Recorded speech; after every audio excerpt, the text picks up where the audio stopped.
Welcome to my stream. This stream is about spiritual topics, not limited to, but including spiritual alchemy, esoteric lore, Kundalini syndrome, neo-ascetic lifestyle, fasting, yoga,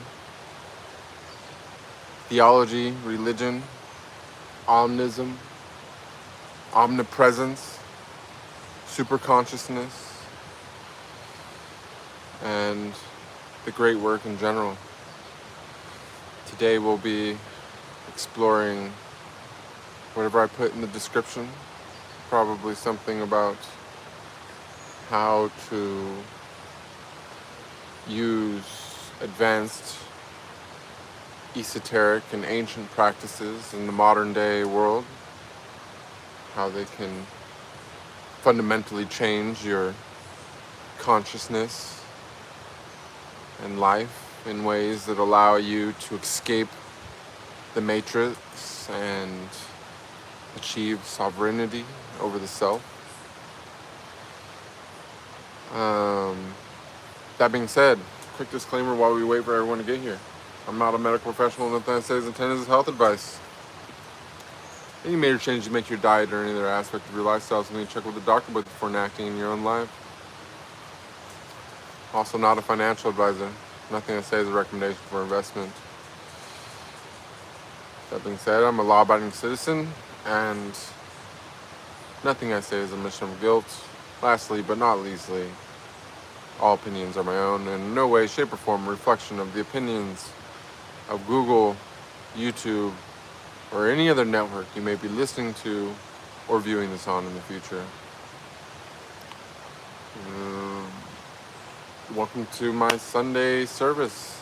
We're just waiting for some people to get here. I'm going to go ahead and fix up my appearance here because I was kind of rushing to, you know what, just make this easy. I'm just going to cover up my appearance. There we go. All right. Looks like we got somebody showed up. Welcome, you guys. Today will be a subscriber-only chat. It will be a 5-minute delay.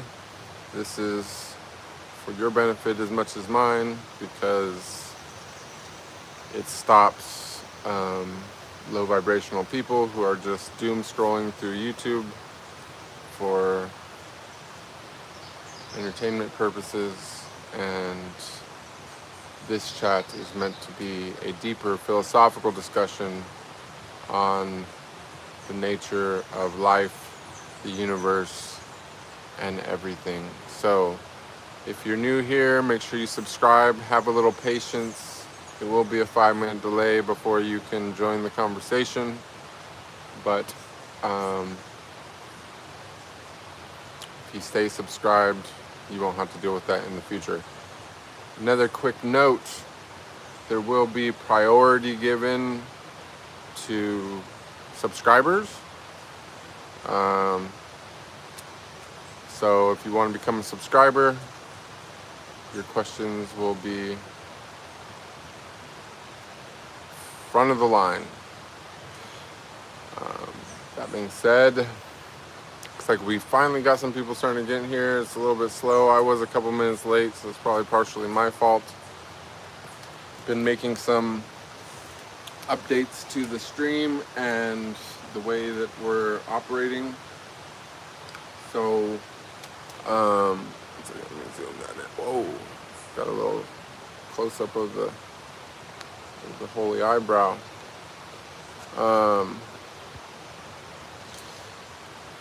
But that being said, yes, we are here live in Costa Rica. As you can see, we're enjoying some lovely tropical weather.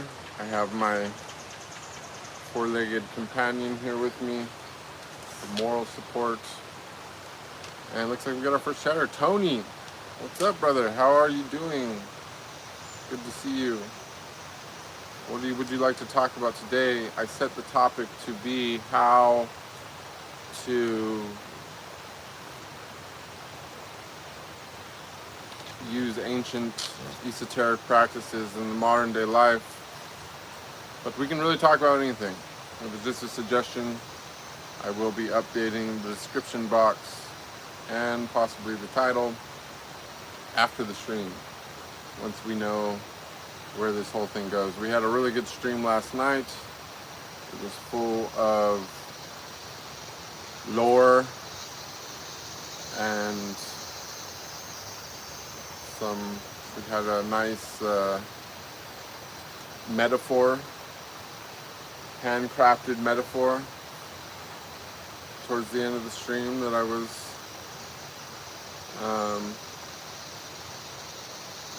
that I enjoyed. I mean, you know what? We can go back into the metaphor because I thought more about it afterwards. So last night I was equating the spiritual path to prehistoric caveman life and how it might have been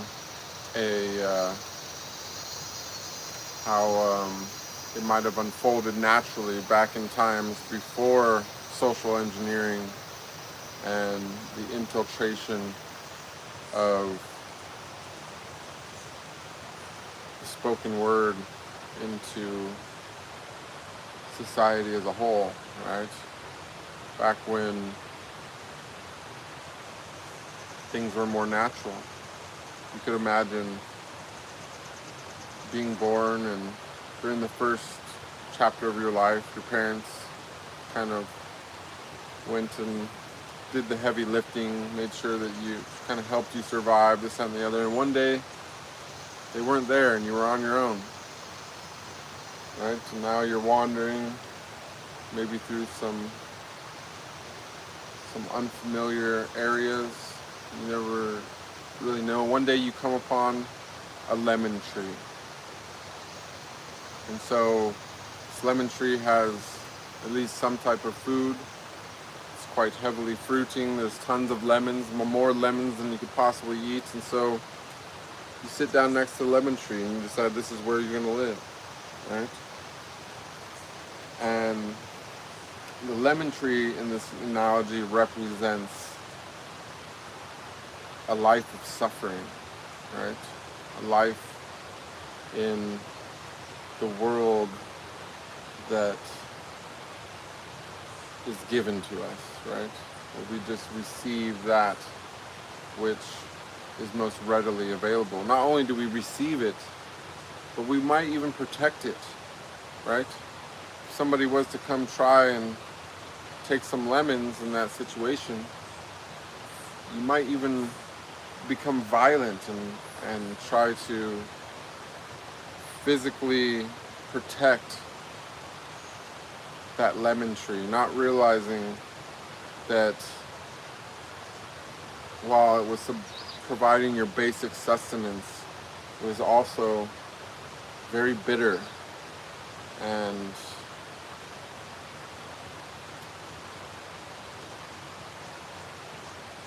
if you had never tasted sweetness before, then this lemon tree seems like the best thing in the world. It seems like something so important, something you're willing to fight for. But then, for whatever reason, one day, maybe you're following the right white rabbit, something like that.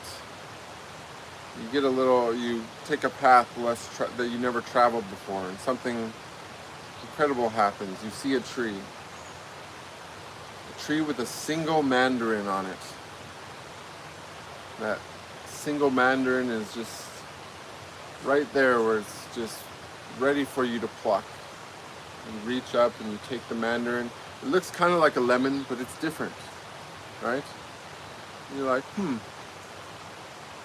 let's see what it tastes like. And you peel the mandarin and put it in your mouth, and finally, for the first time, you taste sweetness, right? It's still got the little tartness to it, right? But it's sweet, so much sweeter than a lemon. So in this equation, or in this metaphor, this represents like your first taste of non-suffering, right? Your first taste of something that you didn't know existed. And now all of a sudden, you realize there's more to life than lemons, right? And maybe at first you go back to the lemon tree because you don't know anything else. There was only one mandarin after all. One mandarin can't sustain you for long, so you go back to your life of suffering. But every time you sit there and you eat a lemon, you can't help but thinking about the mandarin. You can't help but remembering the sweetness, right? And you can't help but thinking, I wonder if there's more mandarins out there somewhere. I wonder if I could find an even bigger mandarin tree. One with many mandarins, right? So one day you build up your courage and you say, you know what? A life of lemons is not worth living. And so you go out on your journey and you start wandering. And you're hungry. You took a few lemons with you so you could suffer along the way, right? Slowly but surely you start running out of lemons. But you keep walking, hoping that one day you're going to stumble across another mandarin tree, or maybe even a whole mandarin grove. And life will be so good if you could find a mandarin grove, so it's worth it. So you keep walking and keep walking. You know, maybe you find a berry here and there. And you eat the berry and you're like, oh, that's not bad, but it's so small. It's so tiny, it can't sustain me, right? And then you're walking and you're walking and you're looking for the mandarin, and suddenly you find a patch of watermelons. And you're like, what are these big, beautiful things? I can't believe that something like this ever existed, right? And you're walking and you're walking, and then next thing you know, you come across a mango tree, and now you taste a sweetness that not only you never imagined existed, not only is it superior even to the tangerine, but it's massively abundant. There's so much mangoes to be had. You could never eat all the mangoes on this tree, and it's so sweet, right? So you stay there for a while, right? And eventually you get bored. You experience peace for a little while. You experience an extended duration of non-suffering.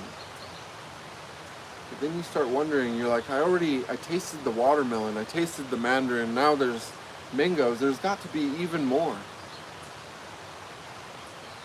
Right?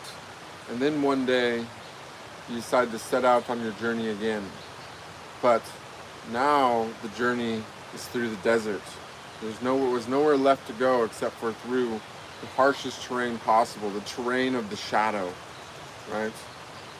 So you start doing the work, right? You set out, and at this point you don't care if you die or not, because you got to taste mangoes, you got to taste watermelons, you got to taste tangerines, and you realize that your life, even if it ended at this very moment, it could be complete.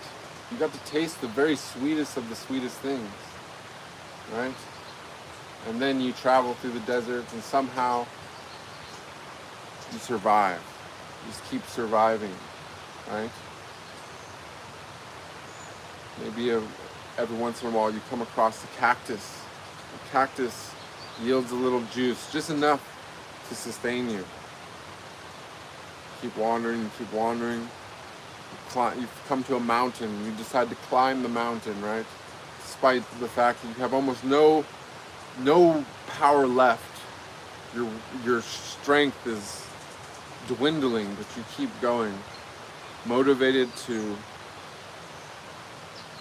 find something new. And you climb the mountain, and when you look down, you finally see it.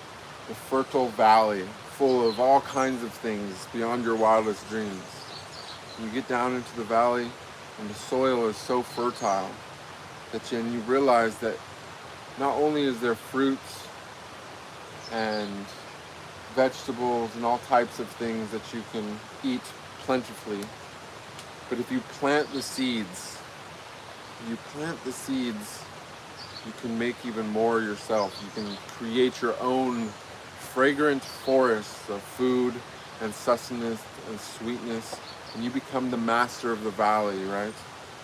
There, ready to welcome all that come to you, because you have so much abundance, you don't even know what to do with it. You no longer have to guard your suffering. You no longer have to guard your bitterness.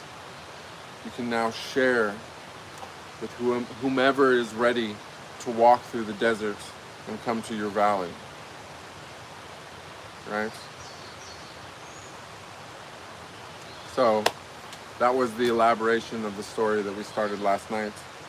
And that's kind of what the spiritual journey is, in a sense. First, you have to suffer like everyone else, because you just don't know any better. Then you have to have a taste, just a little taste. And the slightest little taste, the slightest little peak of the divine is enough to completely and totally shatter the comfort that you find in your own suffering, in your own enslaved serfdom existence in this modern civilized world, right? In this matrix. And then you persist. You'll find many fruits along the way, each bigger than the last, each sweeter than the last. And as you eat each one of these fruits, if you're wise, you will save the seeds. And you'll carry those seeds with you until you find your own fertile valley, where you can create the abundance, where you can nurture these things into endless abundance. Anyways, let me go check out the chat. We finally got some people here, so I was just kind of ranting for a little while to wait for people to get here. It looks like we're getting a little bit of a slow start today. Antonio says, in reincarnation, is it possible to achieve intellectual union with the plants around us? I don't know where the reincarnation part comes into that, but for sure, you can receive tremendous wisdom from the plants and the earth in general. This is also related to a topic that I was talking about yesterday, relating to the great hermetic wisdom of as above, so below, right? So, you know, there's tremendous energies and consciousness all around us, right? There, of course, is a something from which they all stem, but consciousness exists in all things, right? With the different levels of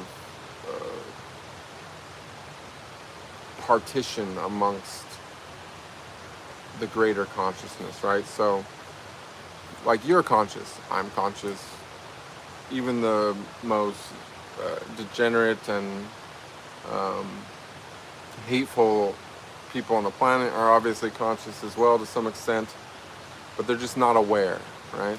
Now, plants actually have more senses than even we as humans. We have 5 senses. Plants can sense things that we have absolutely no concept of physically. Like, we can't sense pH or nitrogen or oxygen and ratios and things in the same way as plants, right?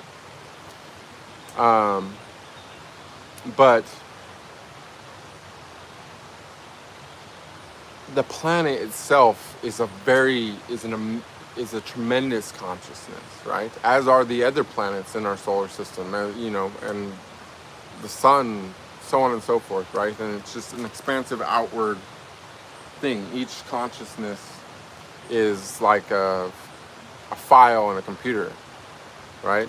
Maybe some files are a couple of bytes, other files are gigabytes, other files are full terabytes, you know what I'm saying, so on and so forth. And so being in actual proximity to something makes it easier to connect with that consciousness, right? If you can dissolve yourself into another consciousness and you can obtain the information in that consciousness. It's kind of like if you want to take the computer thing, it's like hacking into that file. Or better than hacking into it is to just gain access through getting approved by the administration above. You know what I'm saying? So how do you get approved? Well, you got to pass through the virus software. You know what I'm saying? You got to be living in virtue, be living in truth, right?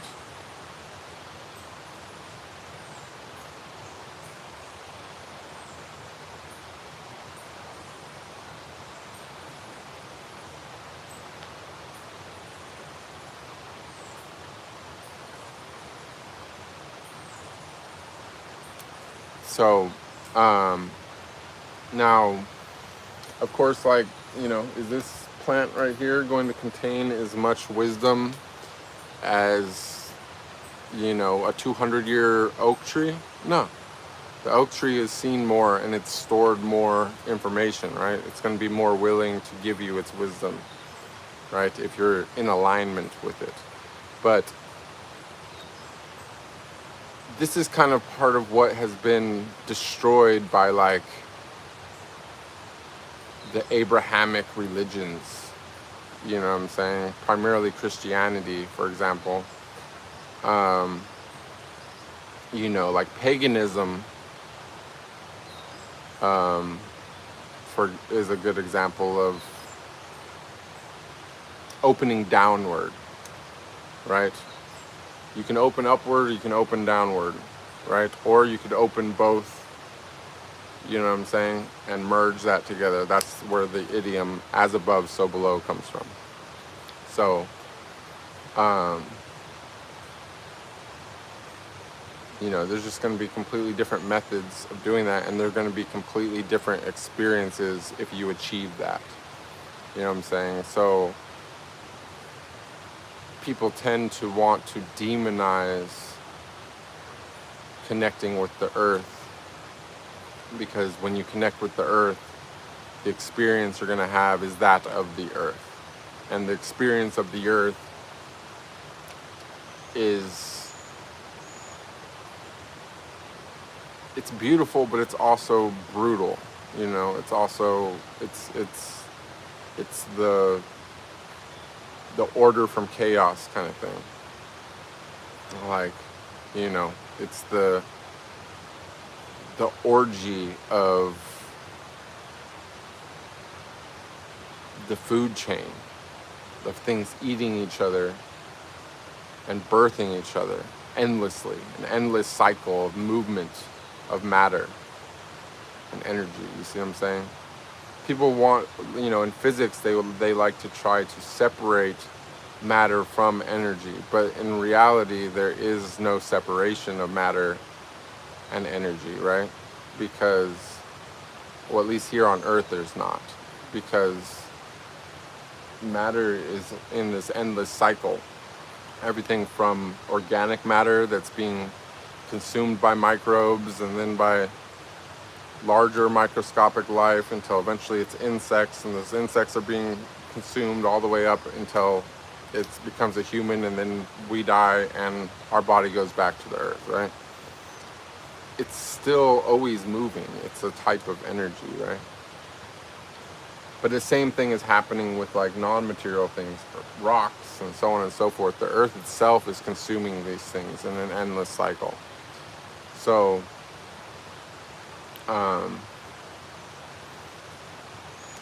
you know, that's all conscious. And to experience that in totality is going to be something that's going to have a far different effect on the psychology than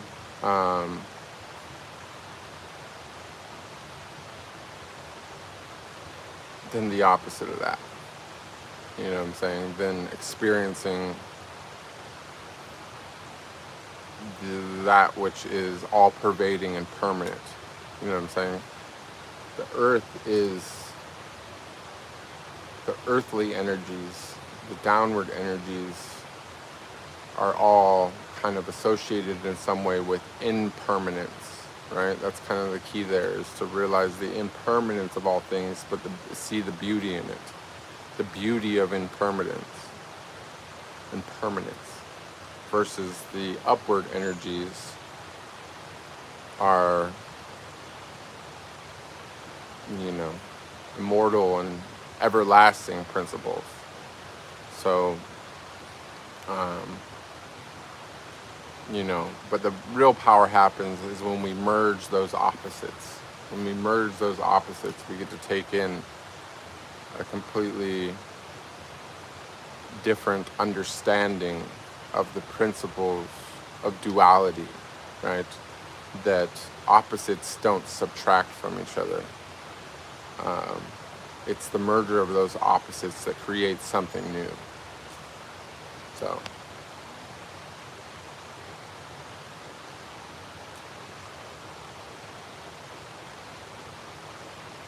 what's up, Gian?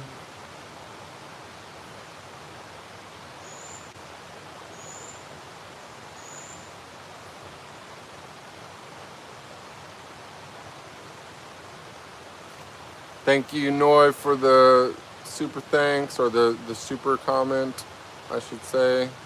Appreciate you. How are you doing? Good to see you. Tony says, the surrounding nature shapes our thinking. It's music with many influences. Could it turn us into villains, since the law there is survival of the fittest? It can. I mean, it certainly can. You know, but you gotta look at it in a way, like, you know, this is gonna be a weird analogy because I personally am a vegetarian, or even a vegan, I would say, though I don't particularly like titles when it comes to that kind of thing. But to be part of this cycle that is survival of the fittest, and to be at the top of that chain of the cycle and to still choose compassion, right, is exactly the merger of opposites which I'm talking about. You know what I'm saying? Obviously it manifests in many different forms, but that is a perfect example of that, right? But you can also, another thing to realize, you know, in the same breath, the opposite of what I'm saying is the scope of perception, right? To have empathy for all things. So, like, you could say, like, is the lion the villain because it's at the top of the food chain and, you know, it's eating the other animals on the savannah? Well, yeah, to the eyes of the buffalo or to the eyes of the gazelle, the lion is the villain, right? But to the eyes of the grass and the plants that are being eaten by the gazelles and the buffalo, you know, the lion is more like a protector to them. You know what I'm saying? It's more like the hero in the plant story, right? Now, does that mean that you know, that you should try and be like a lion? No, not necessarily. It doesn't, because you're not a lion. You know what I'm saying? You're even higher than that. So the power comes from the merger of opposites, right? To realize the highest of the high and do nothing with it, to not use it for your own personal egoic endeavors, right, is how you, as relating to our earlier analogy, present and possess the virtue in which you gain higher administrative access to the matrix in whole, right? So you can't lie to yourself, right? And so that means that you can't lie to your higher self either, because that's your real self. Everything that goes through your head, everything that you think, whatever your true motive is on anything that you do, is known by your higher self, right? And so your higher self is not going to give you access to higher consciousness if it knows that you have malevolent intentions for using that consciousness, right? To, you know, that's kind of like, it tests you like that. It gives you the power to see what you'll use it for, right? And if you're not using it for, if you're using it for your own personal egoic gains, right? If you're giving that power to something, the lower part of yourself, the creations that you, that your own creations, right? Then you're abusing that power. You're not, you know,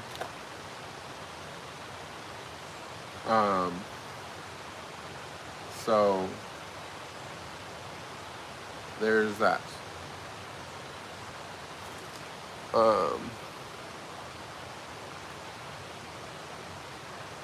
I'm not fluent in any other languages, Gian. Anjali says, hello, my universal God. How are you? I'm watching you live after 1 week. I'm very happy. It's good to see you. Happy to have you here. Camilla Oi. Thank you again, Anjali. BB Bean says, when did you stop eating meat? What inspired you to do that? Well, I'm on like round number 4 of not eating meat. I'm getting better at it. And when I say getting better at it, I mean like physically sustaining myself in a healthy way, not like mentally, because I have no desire to eat meat. I find it to be a disgusting practice. Even in the last few times that I've done it, I have fully and completely realized that I was even doing it as some type of medicinal or even black magic type purposes. But all in all, many years ago, long before I even had my spiritual awakening, I went through something where my taste just changed. And every time that I would eat meat, no matter how much seasoning and whatever that I put on it, like I would taste it and it would just taste rancid, right? And this happened like way back in like probably like 2019 or something. And it wasn't initially a compassionate endeavor. It was just, I just started finding it disgusting. Like I would taste it, no matter how high quality or how much I spent on it, it would still taste rancid. And that started making me think about it.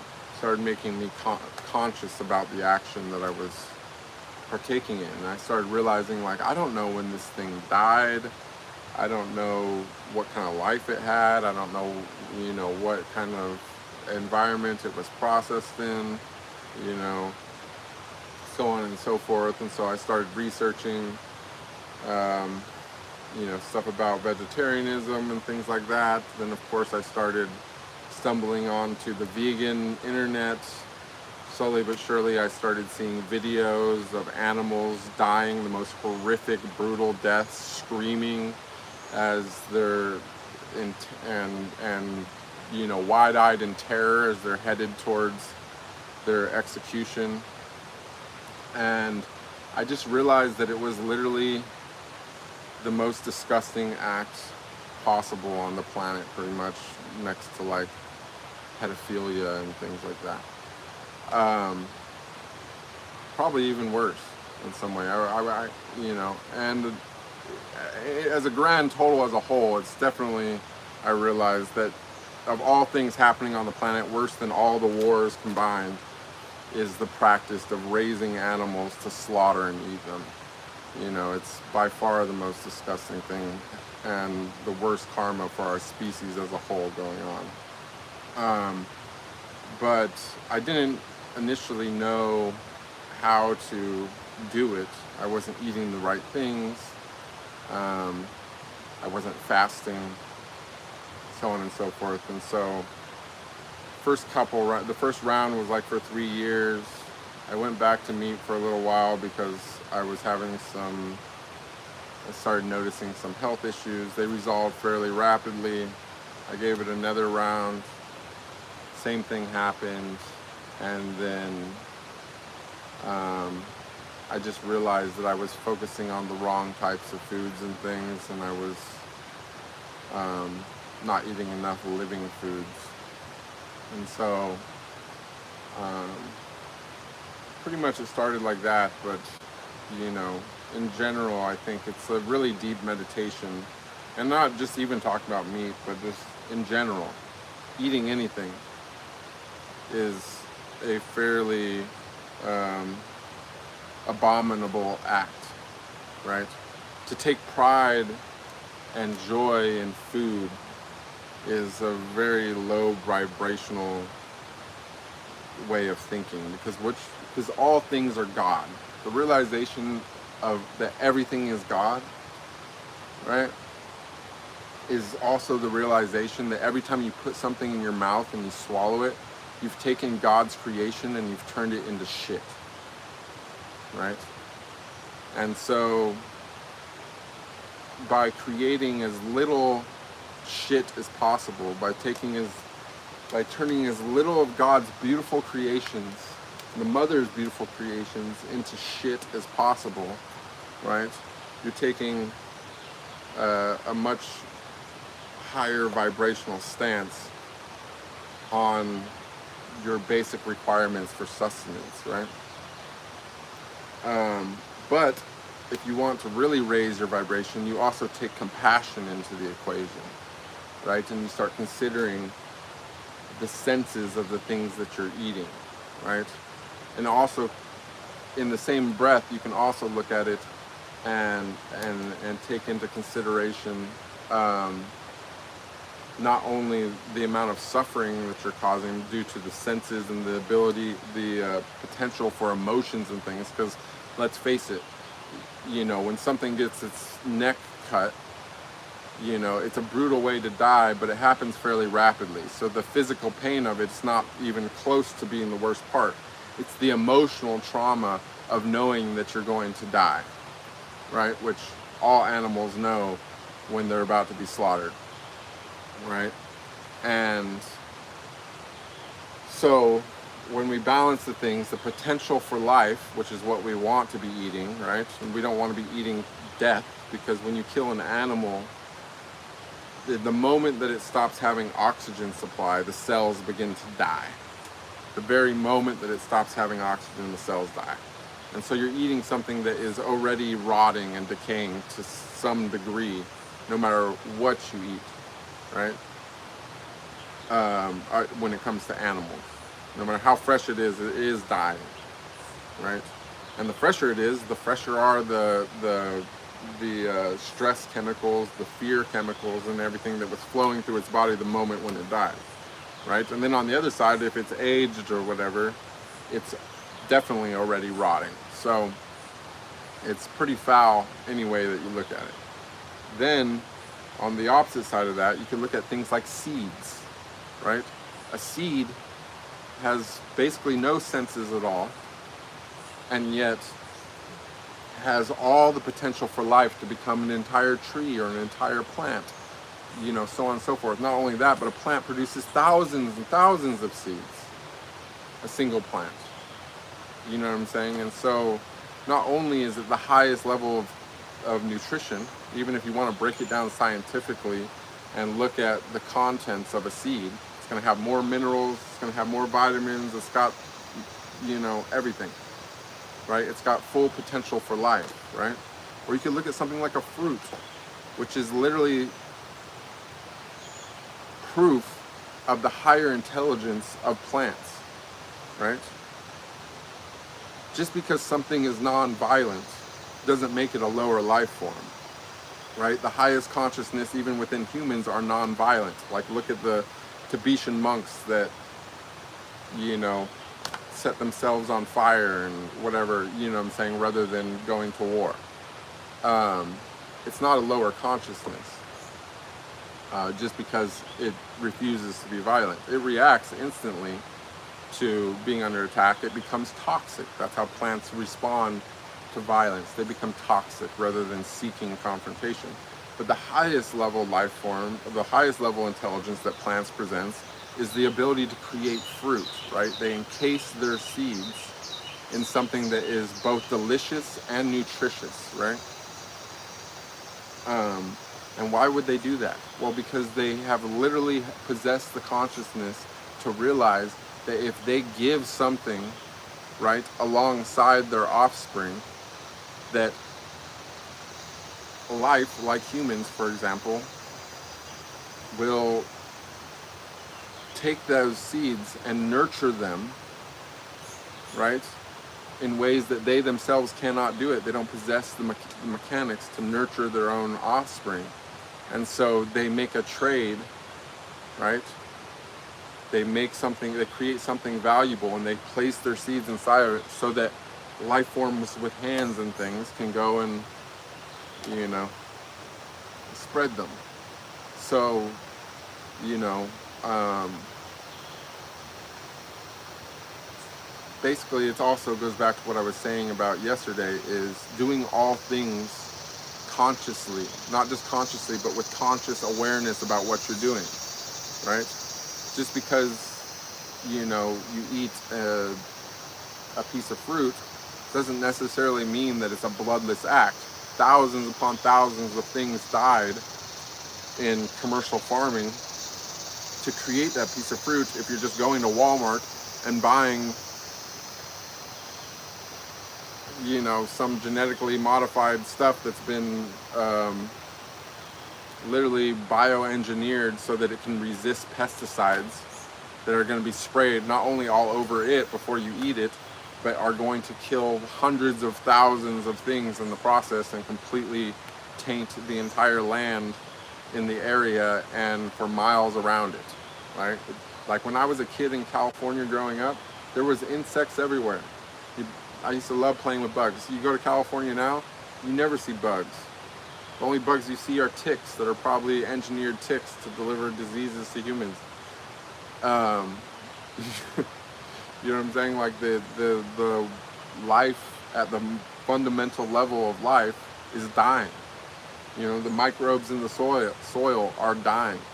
Like, it's literally, people are destroying the fundamental building blocks of the entire chain of life in one of the most fertile places in the world, you know, just to mass produce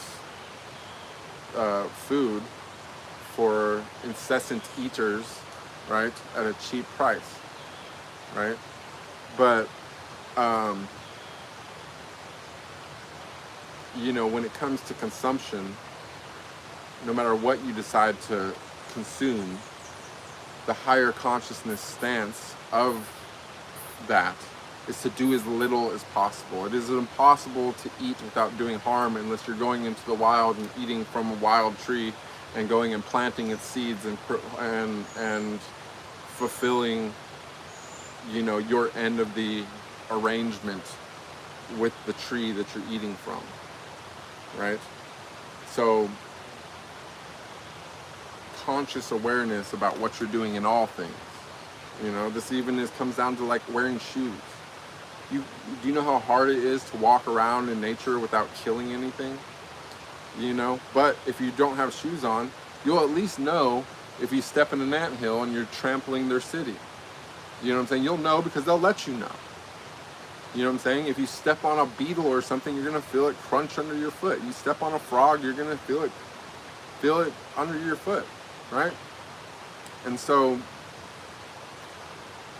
we got to stop numbing ourselves to these things. People will be like, oh, I have to have meat. I love meat. You don't love meat. You love salt. You love seasoning. You love pepper. You know, you love the plants and the minerals that you put on that thing to make it palatable. Almost nobody loves a piece of raw meat. You know what I'm saying? If you put fruit and an animal into a pen with some children, you know what I'm saying? Tell me what the children do. Most of them are not going to play with the apples and try to kill the bunny rabbits and eat them. You know what I'm saying? It's not human nature to be like that. You know, we're supposed to be stewards of the land, not, you know, whatever this demonic things that we've become through social engineering. You know, most people go to the store and they buy a dismembered carcass, completely detached from what they're actually doing, completely detached from what that actually is, or its entire lifespan. But if every day that you want, or once a week, or whatever it is that you wanted to eat, you were required to go out yourself and slaughter a living animal, right, that you raised yourself, what do you think that that would do over the long term to your mentality? You're going to crash.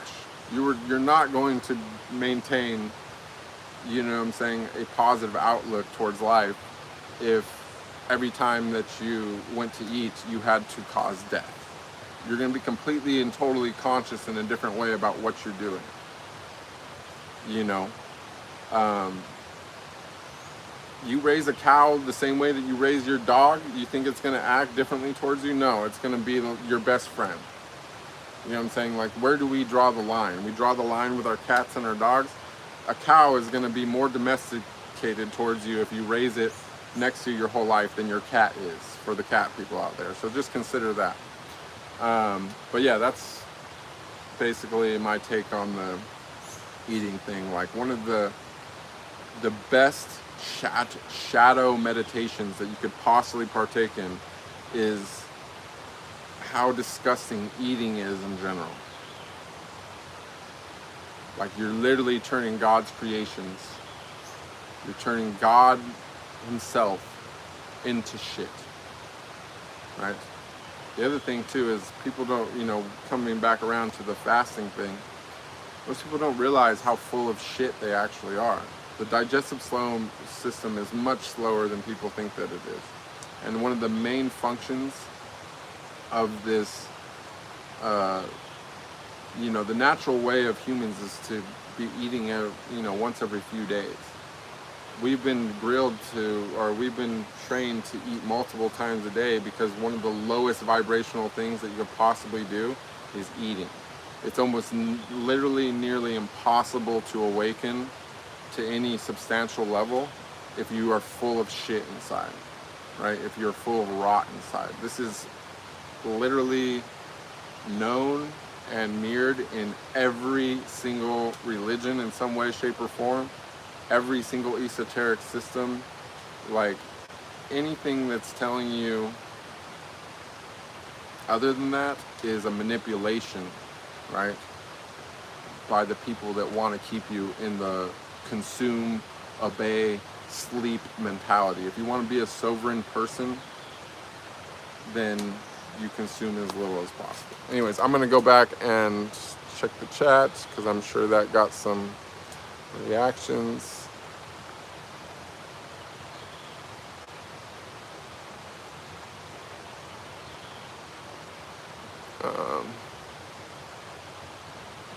Oh, we got some good ones. Okay, you guys, I gotta go use the restroom real super fast. I'm gonna take a small break, literally just a couple minutes, and I'll be right back and we'll get right into this thing. Because we got some really good chat going on, and that was a good question. Thank you so much, by the way. And we're gonna pick back up with Imin. Thony says, I want to say hello. I started watching your channel not too long ago and it's really touched me. My name is Lily. Thank you so much, Lily, for coming. I'm happy to have you here. Thank you for being a subscriber. One second, I'm gonna try to find a question and tell you where we're gonna pick back up before I go. Anjali says, I'm sorry it's personal, but would you like to share about your marriage plan? Uh-oh. We got BB Bean here too at the same time. We're gonna talk about my marriage plans. That ought to be fun. I'll be right back.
All right, here we are.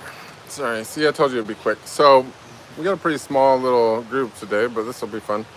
So Anjali's asking about my marriage plans. I don't have any marriage plans. I'm not a big believer in allowing the government to have any say in my personal life or any aspect of my life wherever I can help it. If I was going to be married, this is where I've had some controversy in the past, I probably wouldn't, I would definitely not do it in my own country or anywhere that limited me to one wife. Now, last time that we talked about this, somebody thought that that was very offensive, and they also asked me what I thought about turning the tables and why, and whether or not a woman should have multiple husbands instead of multiple wives. And so I said in that situation that, well, that I thought that keeping the home and raising a family and all that, which is obviously the most important part of marriage, right, is to procreate, is a hard job, and that nobody should have to do that on their own, right? And they said, well, having multiple men around the house to do things would be useful as well. But if we're talking about procreating, let's just say, let's take a example of a man with 3 wives and a woman with 3 husbands, right? And they decide to make a family. How many children will the man have after 1 year if all the women were fertile? And how many children would the woman have? Well, it's some pretty easy math. It takes 9 months to gestate a baby.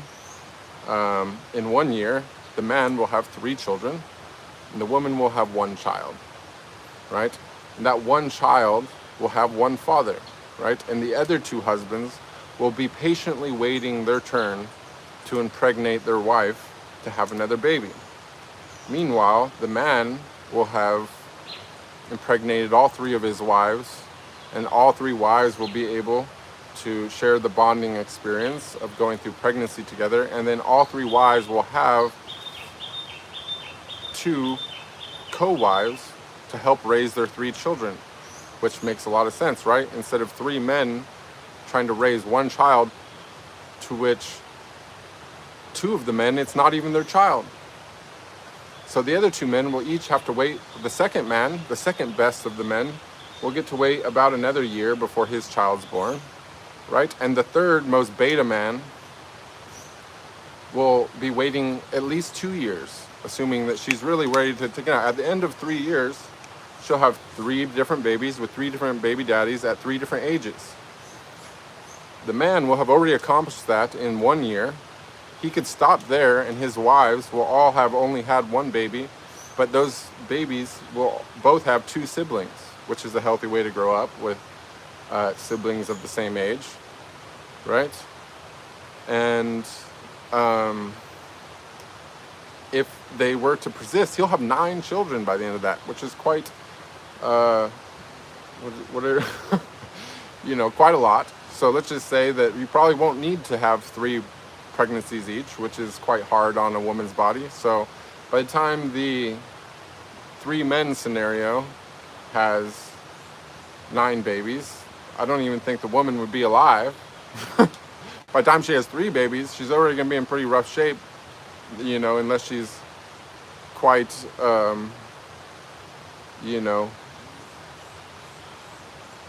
good in that department at doing that, which, a lot of women don't like to have 3 children. So it's not that there's a, if you detach your ego from the situation, it's completely natural to operate in this way. Not only that, but if you look into the genetic growth potential of the population as a whole, right? 3 women are obvious. A man who can handle 3 women, right? Both physically, mentally, emotionally, and financially, is going to be a pretty high quality man. So all of his children are going to have fairly good genetics. And most likely a man like that's also is going to have 3 pretty high quality wives, and this population will naturally get better and better, because men with low quality genetics, so on and so forth, will probably have no wives, because why would they be forced to go and just take whatever nobody would want to settle? Everyone would be trying to group in with the best of the best. On the other side, what kind of man wants to wait 3 years to have his child with his wife while 2 other men go ahead of him? It's going to be a pretty low quality man, right? A pretty beta mentality man. And so how does that affect the population? It goes into a downward spiral. And people get weaker and weaker and worse genetics. So, if we detach our egos from the scenario, we can easily see, and we can also see this mirrored in nature in many cases, how it is far more natural for a man to have multiple wives than it is for a woman to have multiple husbands, simply due to our biology and basic,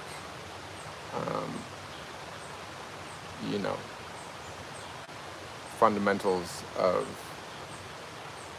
genetics. So, I'm sure we got some interesting comments to that, but I'm going to keep going in chronological order. Artemis has a really good question. He says, hey man, can you kind of give a general description of money and maybe your relationship with money to your lifestyle and journey? That is great. That is a great question. I love this topic. So, what money is slavery, right, in the modern sense.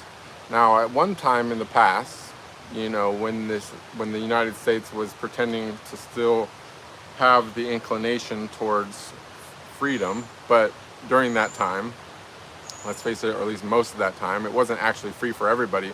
They started off with an actual physical slavery system where people from foreign countries were brought here as slaves, right?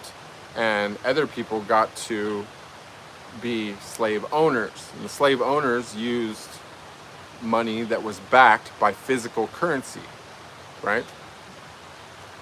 Or by physical commodities like gold. Then, at some point, the powers that be decided that, it was inefficient to keep bringing people in to be slaves, and to have to physically restrain them and use violence as a way of keeping them enslaved. And so they said, well, wouldn't it be better if instead we could enslave the entire population, right? And so they came up with this devious plan that they would,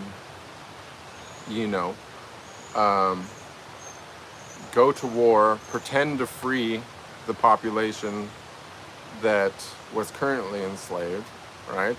Then that's where, like in the United States, for example, and keep in mind, I'm looking at this through an American lens. The serf feudal system existed in Europe far before all this, but from the American side of things, this is how it played out. So then they had the Civil War. After the Civil War, they rolled out the 13th, 14th, and 15th Amendments, right? Which were the amendments that were meant, supposedly, to free people from slavery, right? And then that's what they talk about, and that's really all they teach. And if you try to talk about anything beyond that, you get silenced, which I'm probably going to do now. But then we have the 16th Amendment, right? The 16th Amendment allowed for the government to tax us without our permission, right? So this is where it gets tricky. So now all of a sudden they're allowed to tax us. We don't get to decide how much they're going to tax us or what they're going to tax us on. They're just allowed to tax us, and it's now in the Constitution. Fast forward a little bit. Oh, okay, we need some other big wars. So World War I comes around, World War II comes around, and they decide, okay, this is a perfect excuse to get rid of the gold standard. So they get rid of the gold standard, and now they start issuing fiat currency. Well, fiat currency is, well, at least at that time, they had to print it on paper, and they had to make this special paper that was hard to counterfeit and so on and so forth, and at least a little bit of energy of manufacturing the paper and all that went into it, but it wasn't nearly as much energy as it was to mine gold, right? Or to protect gold, so on and so forth, right? And so they came out with the fiat system. Now that's always been a system where the powers that be, the banks, so on and so forth, can issue as much as they want. It's not backed by anything. There's no limit to how much paper that they could create. Well, there was to some extent, but now it's all digital. And so there's a little bit of electronics costs and so on and so forth, but you know, with nuclear energy, they basically have an unlimited supply of money because they have you know, they just need enough power to run the system, and they can change the little numbers on the screens that we all hold, and we use that for our wants and needs, right? Our desires to fill our belly 3 times a day with rot. And they get to just endlessly issue this as much as possible, right? So now they've created this super weapon, not just this super weapon, but this giant ball and chain on the entire population as a whole, not just a portion of the population. So now everybody's enslaved, right? Everybody using fiat currency is enslaved. And how do you know you're a slave? Because you'll do basically almost anything for it, right? It's a mental slavery. People will literally kill for money, right? People will, you know, do degrading acts for money if it's enough. They'll do all kinds of things that they don't want to do for money. Very similar to if somebody cracked a whip on them, right? Or put a physical ball and chain on them. Said, oh, you got to pay your bills or you're not going to be able to survive. You got to pay your rent. You got to pay your taxes. You got to pay your landlord. You got to pay for your food. You got to pay for everything, right? And meanwhile, there's another portion of the population that has unlimited amount of money, and it's not just the earners. You know what I'm saying? It's the people that actually get to issue that money. See, there's also high earners. And you might say, well, but if I become a millionaire, I'll be free. I'll have abundance. I'll have so much stuff. But that's not true at all. You could have $100 million. But what's $100 million? Is your life that much different than somebody with $1 million? Maybe. You got a bigger yacht. You got more supercars. You know what I'm saying? But it's not that much. It's not really that much different, right? It stopped being different a long time ago. The bigger difference is that you were a more useful person, and so they put a bigger chain on you, right? Because the more you have, the more they can take away from you. Trust and believe. The people that we're talking about have trillions upon trillions of dollars at their fingertips. Not to mention, and that's just like subjective to say that there's actually an amount, but they can issue as much as they want, which essentially takes it directly out of everyone else's hands, because through the greater supply, it lowers the value, it waters it down. So basically and then on top of it, they want to tax you on top of all that, right? So the more money you have, the bigger rug they can pull. Now, you might say, well, that's pretty desolate. Don't you use money for your day-to-day life? What's your relationship with money? Which you did say, right? Well, yes, there is a way to actually be free, right? And there's only one way, really, to my knowledge, to be free, right? Because even if you try to go live off grid and go start your own community that lives without money, right? That's when they'll shift back to the old plan of using violence to stop you, right? They're not going to let you get away with that, right? You have to do the money system, right? So you might say, well, how do I become free? How do I break out of this money slavery matrix? And the way that I do it is simply that I don't do anything for money which I wouldn't do for my own enjoyment, right? I figured that out a long time ago with my old career, is that, you know, okay, maybe there was certain times when I did things that I would have probably rather not done, but I wasn't really doing them for money. I could have turned down any of those paychecks easily. What I couldn't turn down was my reputation. You know what I'm saying? I didn't want to let, somebody booked me for something, and I got there and all of a sudden I realized, wow, this girl's not as attractive as she was in her photos.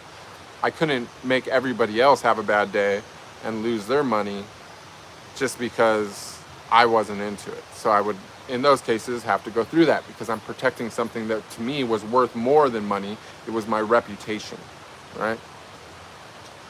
But for the vast majority, you know what I'm saying, probably 90% or something, I definitely wanted to have physical interactions with an assortment of fairly attractive women to all the way to sometimes cases, many very attractive women.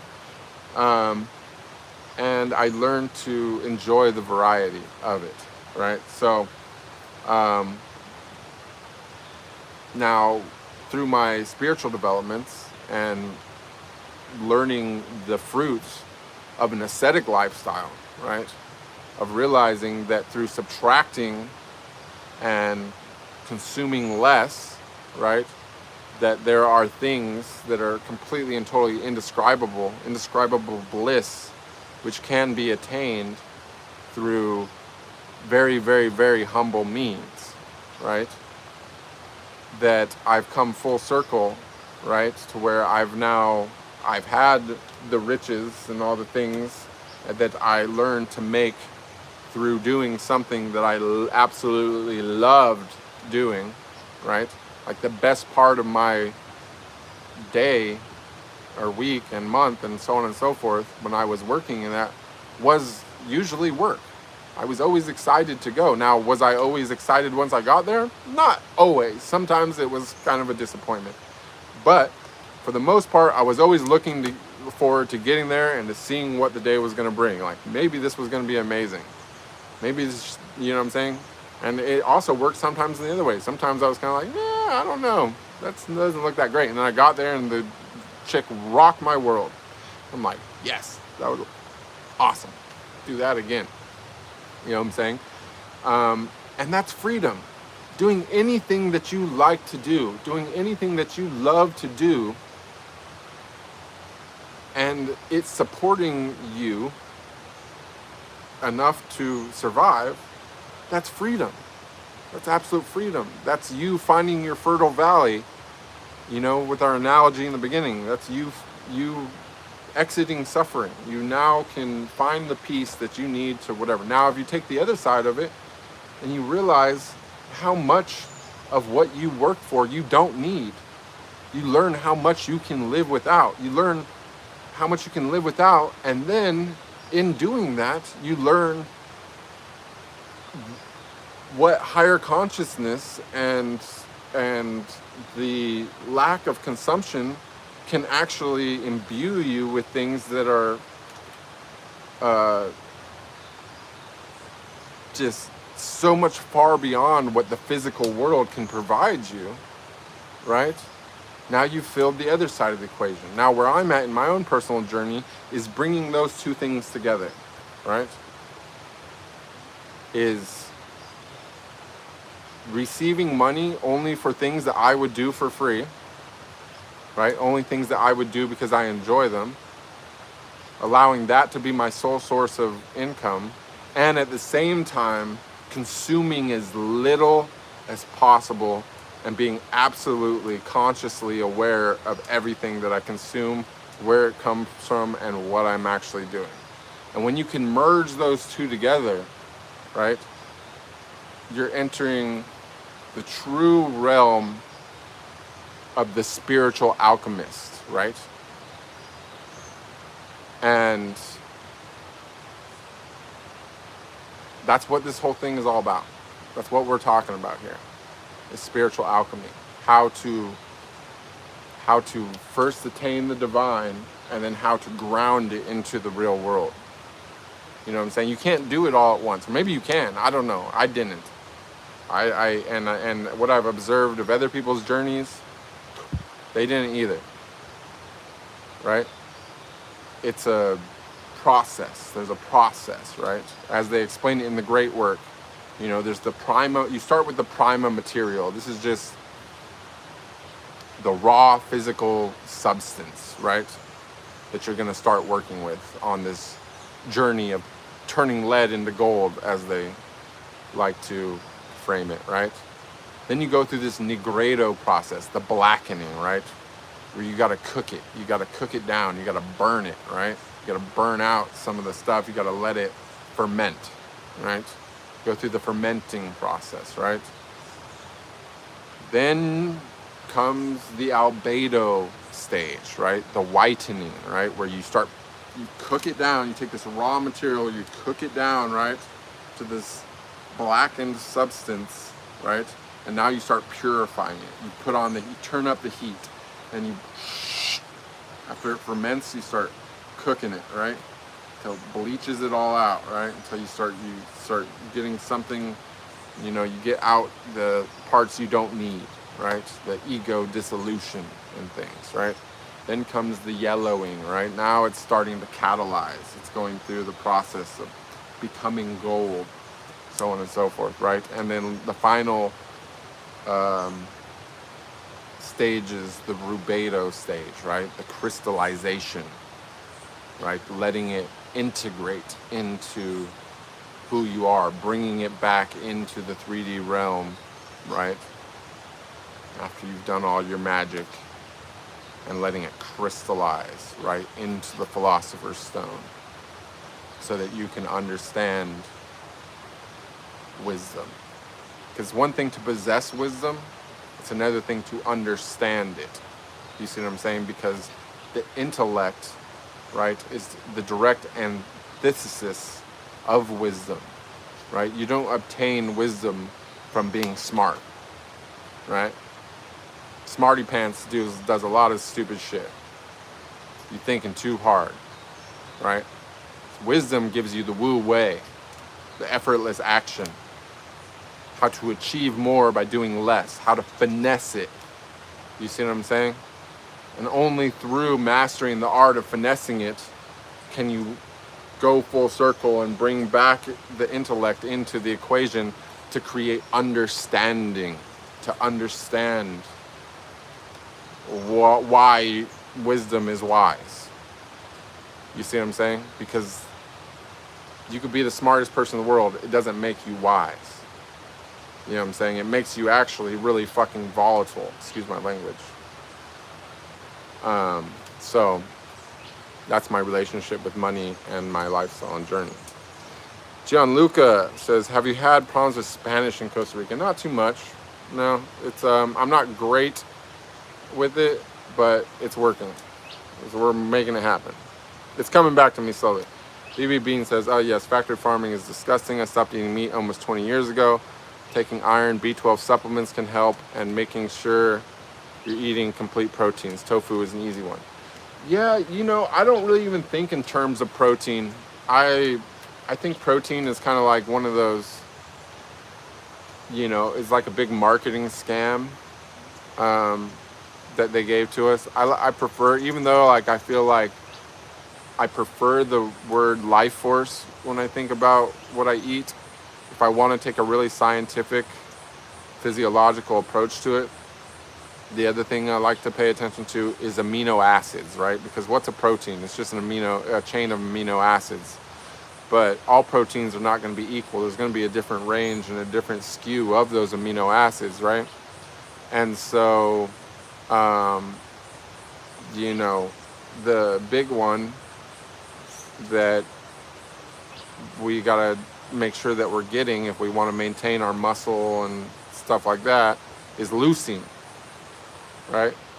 And so I'm more focused about trying to get a hold of that leucine, right, than other stuff. And then with the B12 thing, you can take supplements and that's cool. The liver is actually really good at storing a tremendous amount of B12. You can store a lot of B12, right? And contrary to popular belief, you can actually create your own B12 if you have a healthy enough microbiome. That being said, you don't need to incessantly supplement with B12 all the time, you could actually just load with B12, and that supply will last you like 3 to 5 years. You know, so I'm not a medical professional, not that I say is intended health advice, but just maybe something to think about. Artemis says, yeah, like how people take pride and joy from money. What do you think of that? Yeah, it's the same. The thing is that pride is a toxic, low vibrational thing in general, right? Pride is pretty much like the father of all evil. You know what I'm saying? So, you know, taking pride in money is taking pride in being a slave. You're taking pride in being the best slave? Like, are we gonna fight about who's the best slave here? You know what I'm saying? You want to be the one holding you want to be the slave that's holding the whip to whip the other slaves? You know what I mean? Like, is that what we're all trying to do? No. That's what some people are trying to do, and they take pride in it. You know what I'm saying? Their master says, good boy.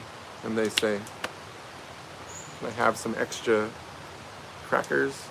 Some extra peanuts? You know what I'm saying? And so,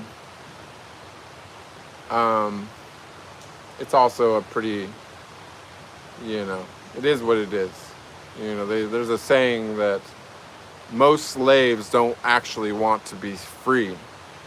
They just want to see the other slaves that they disdain get whipped harder than them. You know what I mean? And so it's really the key to non-suffering in general, freedom, non-suffering in all things. The master key to it all is detachment, right? When we do something without attachment to the outcome, then we're free, right? When we do what we love, right, and we figure out how to make it sustain us, that's freedom. There's a word in Japanese which I like to use as a great example, which we don't have in English, and that word is ikigai, right? It means it's the central point, right, between the Venn diagram of what you're good at, what you can be paid for, and what the world needs, right? When you merge those three concepts, where you're doing something that you love, that what you're good at, and that is good for the world, you have found your ikigai. That's where you want to be. That's freedom, right? That puts you in a place beyond 99% of people on this earth, no matter how much you're actually receiving from the powers that be that issue the little slave tickets. You know what I'm saying? You've outsmarted the system at that point. Thony says, Lily here, I'm young, but I feel like you could teach me so much. Well, you know, everything's a sage if you allow it to be. You know, it's just whether or not that you are paying attention, you know. The world's always trying to teach you, right? It's just whether or not you're willing to listen. You know, you can learn a lot if you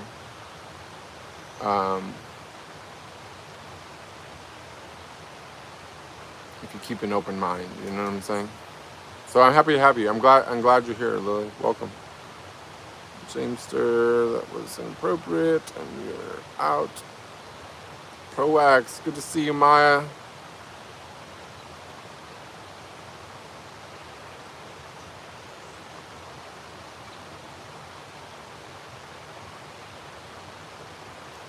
And Jolly.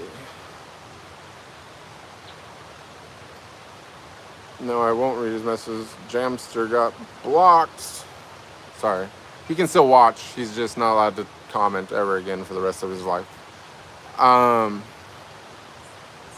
BB Bean says, I heard you say something about being into compost. When I first got involved in horticulture, I did a program at the university local extension office. I became crazy passionate about the soil. The earth's soil is the building blocks of all life on earth, and it's being degraded rapidly, not being replenished. I wish humans would take care of the things that support life. Yeah, it's really, honestly, an under talked about thing. You see, like, for example, you know, when we're talking about like modern farming practices, and apparently you know this, but we can go ahead and talk about this to other people, is that, you know, the basic things that plants need to grow is potassium, nitrogen, and phosphorus, right? And so they create this fertilizer called APK, right? Based upon the periodic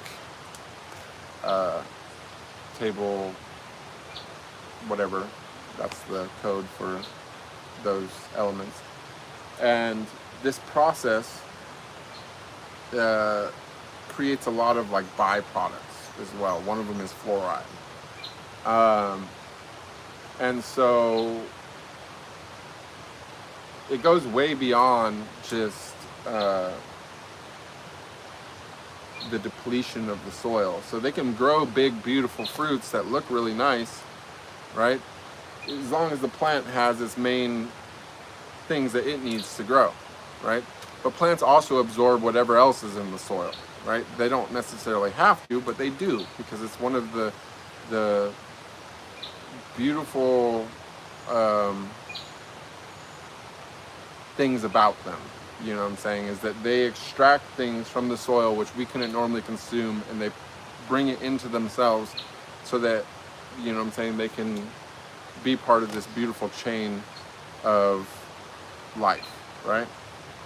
But if there's nothing in the soil, or worse yet, if there's something negative in the soil, like heavy metals, then either they're not able to bring in something that's not there, or they're bringing in something that is toxic, right? But what's even worse, and so when we farm the same land over and over and over again, and we're not using like permaculture techniques, or regenerative farming techniques, and we're not, you know, nourishing the microbial life in the soil, right, that is also, you know, responsible for making, turning certain things into other things, and also making things bioavailable to the plants, we end up with food that looks great but has no nutrition in it at all, right? And so if you're a vegetarian or something, right, and you're only eating from the grocery store or whatever, where they're only getting food from like the biggest, most industrial farmers because they're trying to make it cheap, you know, you end up with nutrition deficiencies, right? And then you go, oh wow, I was a vegetarian, it didn't work for me, I got sick, whatever, and you think, oh, okay, it's because I need meat. It must have been the meat. I got to go back and get the meat, right? But it's not true. If the plants had healthy soil, they would have far more nutrition than any meat, of course. But they can't produce what they don't have, right? So it's not that you needed something you weren't eating, it's that you needed something that was higher quality than what you were eating, right? But it gets even worse, it gets even darker, is that through the production of these fertilizers, right, that are needed to make these big, beautiful fruits and vegetables that contain almost no nutrition at all for human sustenance, they create all these byproducts, right? And so what do you do with all the byproducts? You just go dump it in the ocean, you know, you bury it in the ground, like what do you do? Right? Well, what they tend to do is the most nefarious thing possible, is that they filter them through the population, right? So they find ways to feed it back to you. They do scientific experiments and things on how those things can be turned into preservatives and dyes and food coloring and anti-cake texture enhancers and so on and so forth, right? How they can help your teeth. They can be turned into toothpaste and industrial cleaners and antimicrobials and antifungals and all these different things, right? And then they look for a million different ways to feed it to you, to feed it to your pets, to feed it to your kids, to feed it to everybody, to fucking spray it in the sky, right? They're just dispersing it everywhere, right? And you want to say, well, why would they do that, right? Well, because it's a cycle, right? Because they keep you breeding, bringing new life. Then when you pass the age to where you might start becoming wise, right? Now they want you to get sick. And then they're going to sell you, the same people that are doing all that are going to sell you the cure. They're going to sell you the chemotherapy and the radiation and the pills for your cholesterol and the pills for this and the pills for that, which is also made out of their byproducts and shit. You see what I'm saying? So it's a vicious cycle, right? And it's all about money, right? It's all about keeping that money move. It's not even that they need the money because they can print it all. They just need the money to move, because the movement of money is energy, right? And the movement of money, the energy, it's a big pyramid scheme, right? It only, in the end, it always ends up back at the top, right? It always ends up feeding that which is most expensive, the most expensive endeavors on the earth. And what are the most expensive endeavors on the earth? What costs the most, what takes the most resources possible? Well, there's two things. War and keeping the slave machine running, keeping everybody under this spell of social engineering, making these phones and shit, building these internet webs, you know, supplying the power that keeps the people doing the shit to feed the war machine. So no matter what you do, is if you're facilitating that movement of money, you are feeding that machine. There's no way around it, right? And it all goes back to the fundamental, most basic things that everyone needs, which is air, food, and water.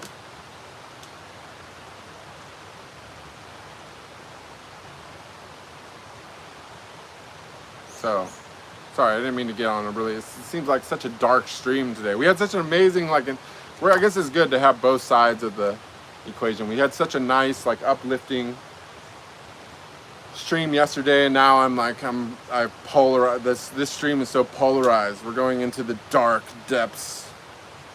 But I guess it also, in some way, is in alignment with the words, right? Or with the message, right? Duality and the polarity of opposites merging together to create something new. And that something new, the intellect, right, versus the wisdom,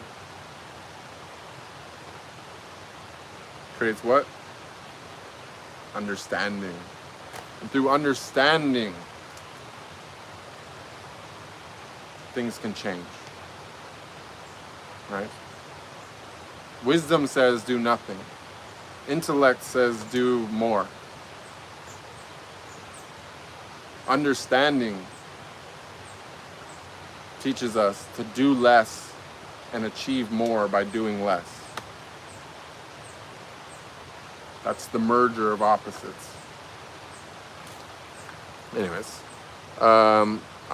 says, hi from Poland. Have a nice day. I like your energy and intelligence. Thank you. I'm so happy to have you from Poland. I'm looking forward to visiting one day. Antonio says, a question inspired by the broadcast title, is the current era a departure from a past era, or is it structured, planned by futurists, and are there taboos that are not revealed to us? Is the current era a departure from a past era, or is it structure planned by futurists, and are there taboos that are not revealed to us? I don't know about the taboos part. Oh, yeah, maybe I do. Well, part of that taboo is what we were talking about earlier, right? It's the as above, so below, right? It's the, you know, through religion and so on and so forth, they want everyone looking up, right? But what is the opposite and equal of that is to look down, right? And to connect with that which is right in front of our face. To connect that which we can touch with our own feet, which we are part of and can't be separated from, right? I'm not going to go any deeper into that, but that's the great taboo. Now, regarding time and errors and eras and history in the past, okay? Nothing is what it seems. Your entire history is a lie. If it ever happened at all, it did not happen when they're telling you that it happened. Okay? If you want to go back to the generation, right now we're on generation, I don't know, whatever comes after the generation Z alpha something. We had generation Z, and before that we had the zillennials, then the millennials, right? And before that was Generation X. Before that was the baby boomers. And what came before the baby boomers?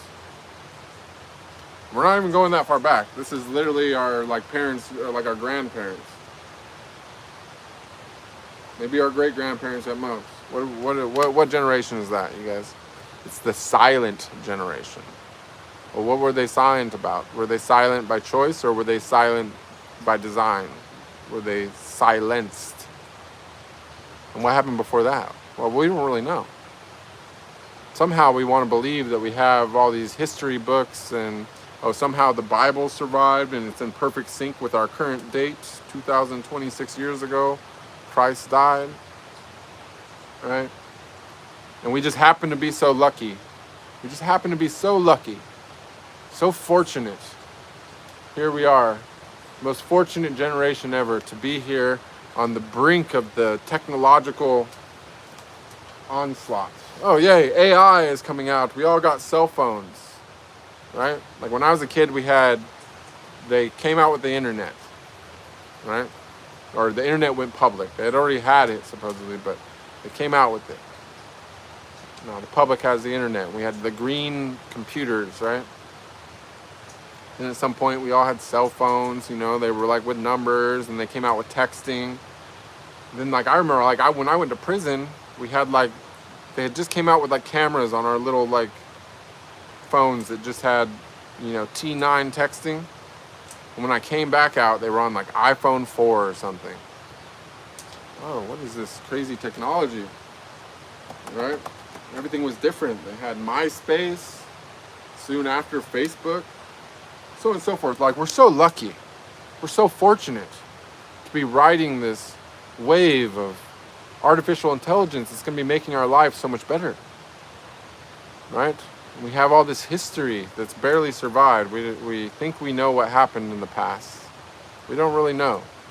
There's pyramids, and we have this book. It talks about the Pharaoh and the Israelites escaped, and you know what I'm saying? That somehow ties into everything. We don't really know, but we think we know. But yet, right here in modern day, during this era that we're so fortunate to be living through, where all this technology is helping us, right? It's not spying on us. It's not controlling us. It's helping us, right? But now we can't even believe a video or a photo. We see something and we're like, we see a hottie on Instagram. We're like, damn, she's bad. And then it's AI. What? She's not even real? Damn. That's whack. Then we see another video. It's a tiger going and grabbing someone off of a motorcycle. We're like, whoa, that's crazy, right? And then we notice the tiger it has 2 tails or something because the AI messed up. We're like, you mean that video's not even real? It looks so real. Now we can't even believe our own eyes, right? And what about the news? Is it accurate, or is it trying to manipulate us in some way and spin some type of thing? I mean, we got Fox, we got CNN, they got some different spins on it. Who's right? Who's wrong? Who's telling the truth? Who's telling the lie? Is anyone telling the truth?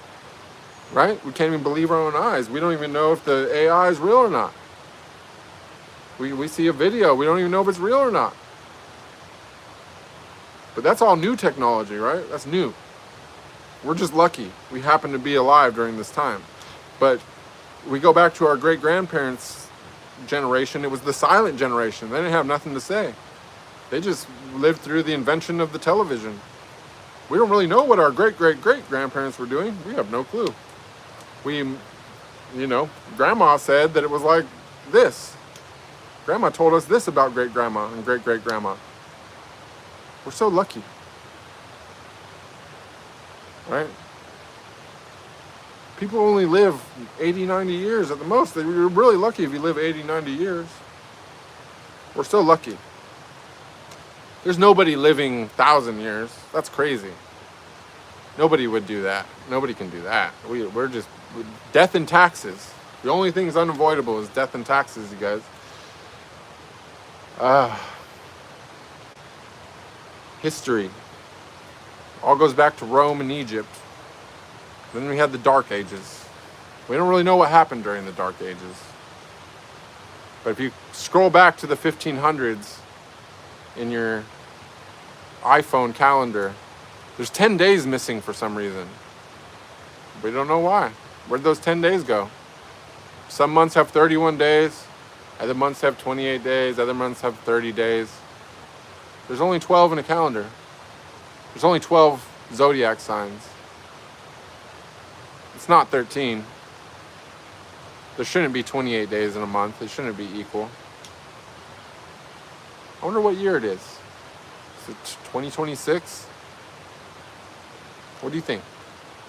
These are the questions you got to ask yourself, right? What are we supposed to eat? What's our proper diet? Are we supposed to eat fruit? Are we supposed to be eating animals? Are vitamins and minerals real? Amino acids or proteins or carbohydrates? Maybe we should consult with Google. We can consult with Google and we'll know. Maybe Yahoo? Oh no, you know what? Better yet, ask the machine. Ask Grok. Ask one of the AIs. They know even better. They'll tell us all about our physiology. The doctors know. They didn't have to learn from something that was preconceived. They did all their own experiments. They proved everything that they learned when they were in school. And that gives them the license to prescribe us the medications and all the stuff that's good for us. Radiation doesn't harm us from our phones. Cell phone towers are great. It connects us. Death and taxes.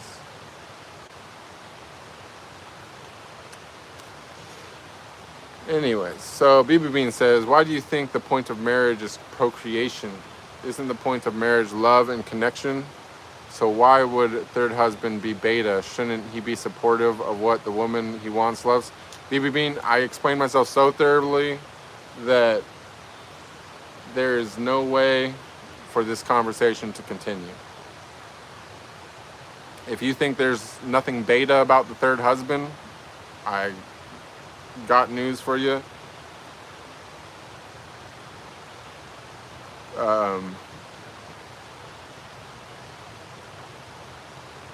I'm not even going to go there. But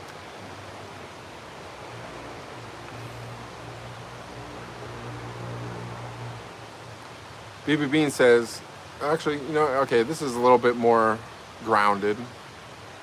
She says, you're saying it's helpful to women to be in a multi-woman marriage, but what happens when you're tending to the others? You'll be actively neglecting someone, and that's not love or connection. To abandon someone you're committing yourself to.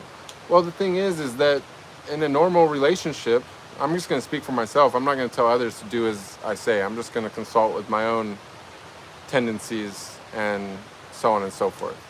Like, if I'm with a single person, I start having to put gaps in between how often that I attend to them because it becomes repetitive, right?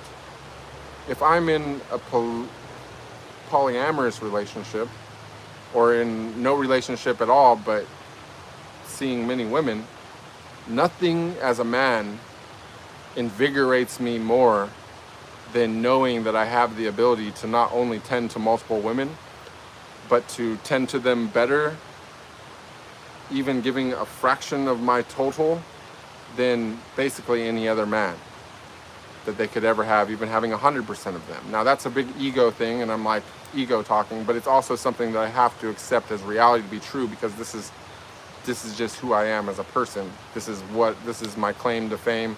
This is the ultimate physical expression of me as a person. You see what I'm saying? And this is also why I use the nice round number of 3, because 2 is an issue, right? When you have 2, yes, somebody gets left alone, but as soon as you make it to the 3 threshold, and I'm speaking from experience, not from opinion, suddenly nobody is ever alone, are they? They have a companion even during the 1 to 2 hours that you need to spend on some alone time with each person, right? And then if you're someone like me that can easily go for 5 or 6 hours, it's not hard at all to not only satisfy everybody, but to literally exceed their physical body's maximum capacity for receiving that energy. You see what I'm saying?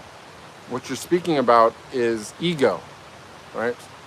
Is social engineering of being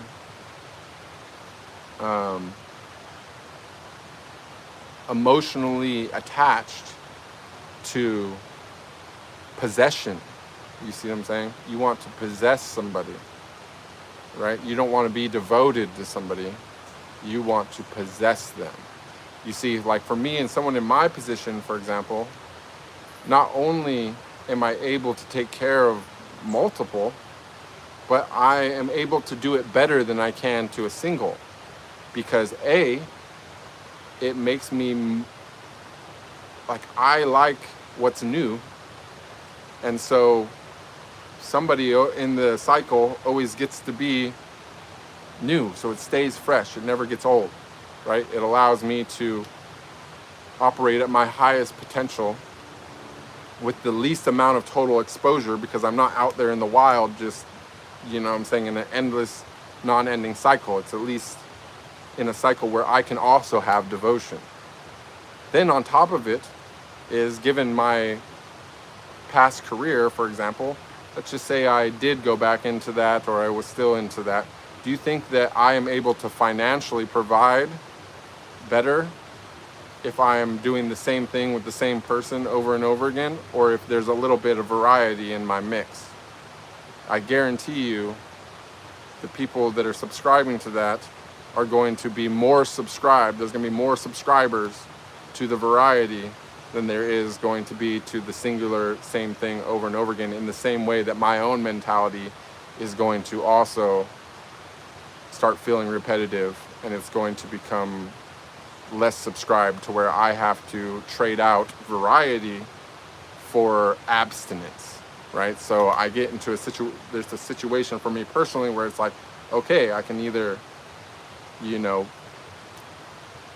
hold it all in and then let it out occasionally, or I can have a constant cycle where I'm always excited because I am invigorated by what I'm doing. You see what I'm saying?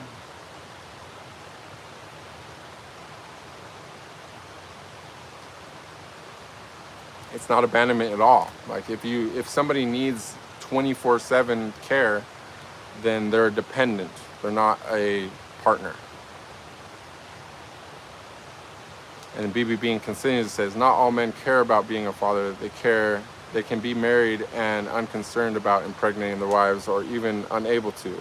Should sterile men not be able to marry sterile women? They could, but the population would crash pretty quick.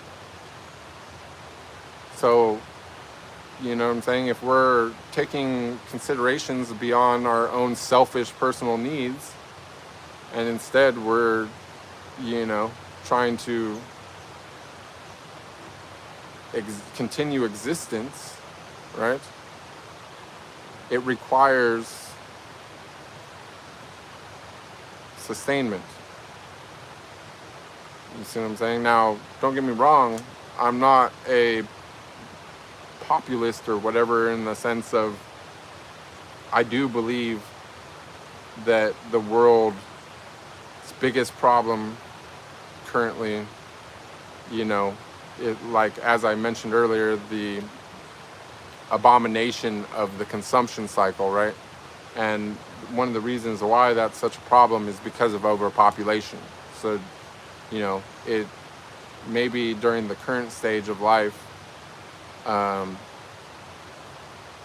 you know, it could be a selfless sacrifice. But as I mentioned before, there's a natural selection, you know.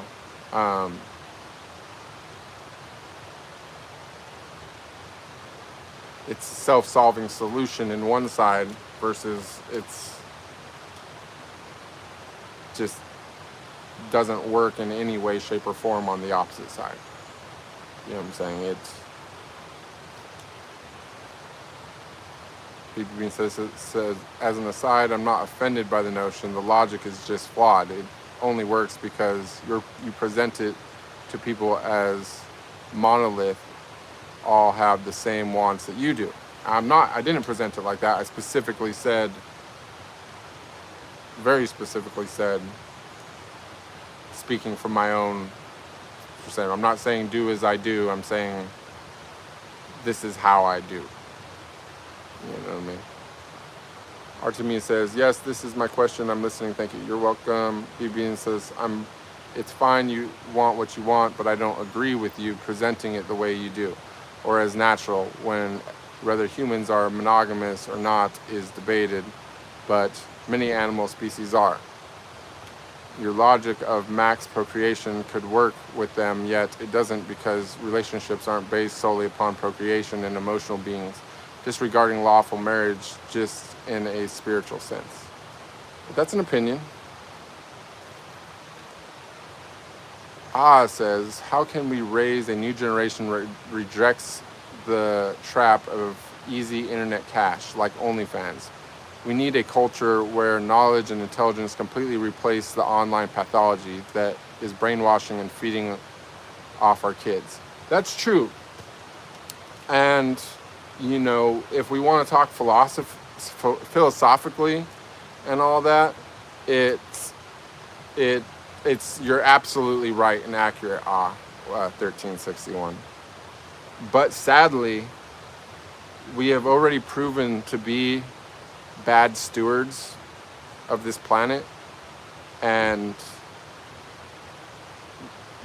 I personally perceive that it's moved beyond that already, and that the small portion of the population that is actually stewarding the planet, for better or worse, not saying they're doing the right thing nor the wrong thing, but they already 5 or 6 years ago implemented a plan which I do believe will ultimately be successful, that is going to reduce the population to much more manageable numbers within the next couple generations of humans. I don't think that it really matters about our opinions regarding anything anymore, or what we should be doing. I think that era and that opportunity to prove ourselves to be something more than incessant eaters and consumers that care nothing about stewardship and only about our own momentary satisfaction of stuffing our mouths has passed. Like, there was a test and we failed. And so people that had the power to make these decisions decided to implement a radical plan where they gave people the option of self-annihilation, and they chose self-annihilation rather than hardship or standing their ground, right? And that's the only reason. If it wasn't for that, I would probably be saying something more very antithetical to what I said earlier about the procreating being an important thing, and say that you know, it would be wiser to procreate less. However, there is, in my belief, probably a gene that's been sowed amongst the population that are just going to, in the very near future, make women become less and less common in births. And the only way to stop that cycle is that people that don't have this modification are going to have a certain number of children each to replace, and they're going to have to stop intermixing with people that have been modified, because the gene that was sowed is one that makes it so that there's an increasing amount of infertility and male offspring only, right? And what happens, and because of what we talked about earlier about a woman only being able to be pregnant at one time by a man, and a man being able to cause significant multiple pregnancies, not just 3, but like, you know, as many as possible. He could get another woman pregnant every day if he chooses and has the resources to do so. If that man is carrying the gene which only creates more male offsprings, this is something that snowballs extremely rapidly through the population and will cause a sudden crash in only a couple of generations. What will also happen is basically everything that happened in the experiment called Ratopia, if you want to get a better understanding of current situation of Earth and what we're going through right now. So as dark as that is, and I'm sure some people will think it sounds very conspiratorial to say that they've done it to the human population, I do invite you to go online and look up something called gene drive technology, which is something that's been implemented with both insect populations like mosquitoes in places that are experiencing dengue, as well as rodent populations in places that are on islands and things where there's been an overabundance of rats or mice and things. And so understand that this technology has existed for quite some time, and that it has most likely been implemented theoretically on the human population now, and that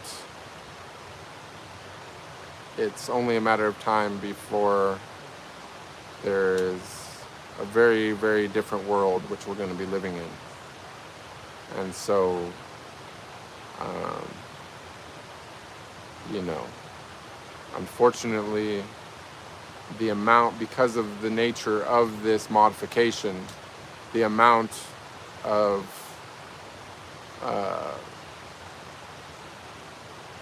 male DNA, which is untainted by this protocol, is going to be very, very, very low. Because not only did such a large portion of the population get modified to begin with, but a substantial portion of those people that were modified are now passing on this gene, which will create more people that have this dominant gene. So as much as you are correct, and it would be amazing if people would have figured that out quite a long time ago, I think that the easy internet cash tied to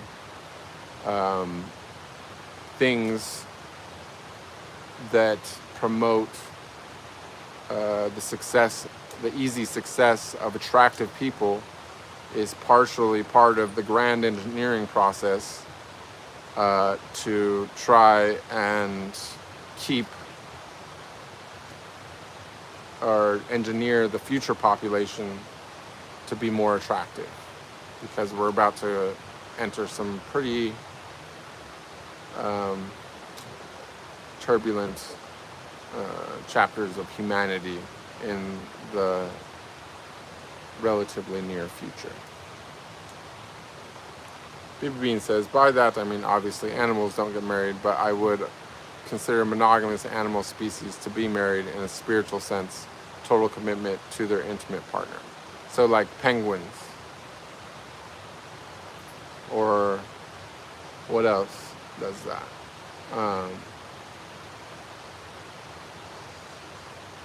Penguins lay multiple eggs at a time. Or no, do penguins always have one egg? I suppose penguins are a pretty good example that you could survive like that and even maintain a stable population.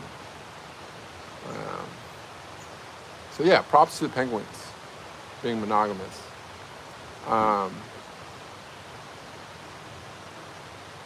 It'd be interesting to see how other primates do it.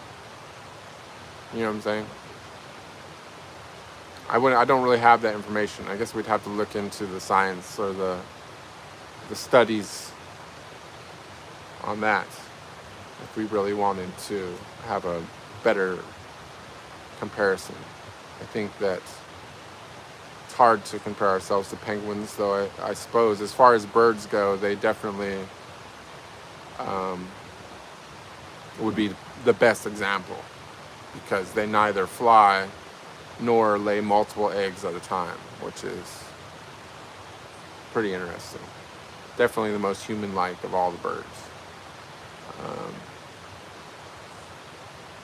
I'm not sure how other animals behave,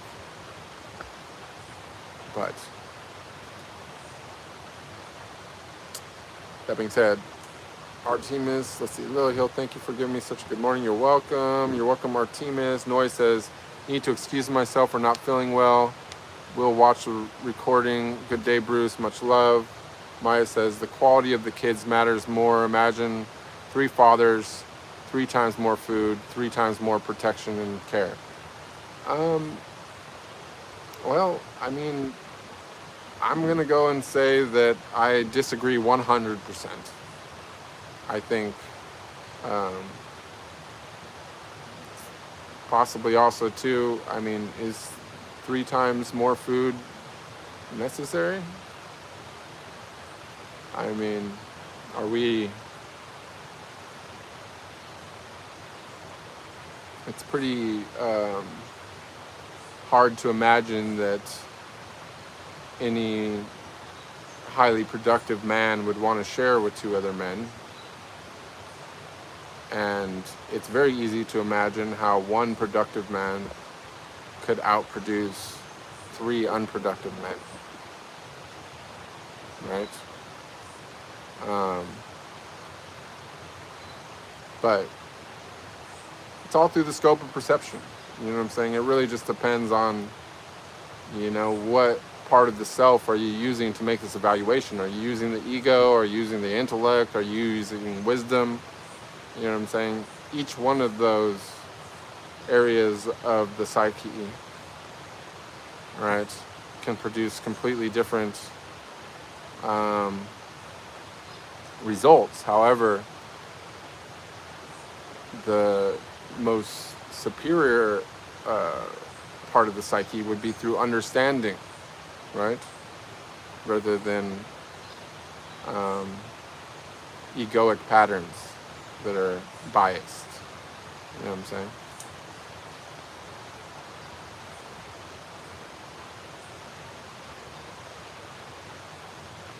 Tuna says, yes, thank you, that makes sense. Do things for money that you would do for free because you like it or love it. Exactly. Better to do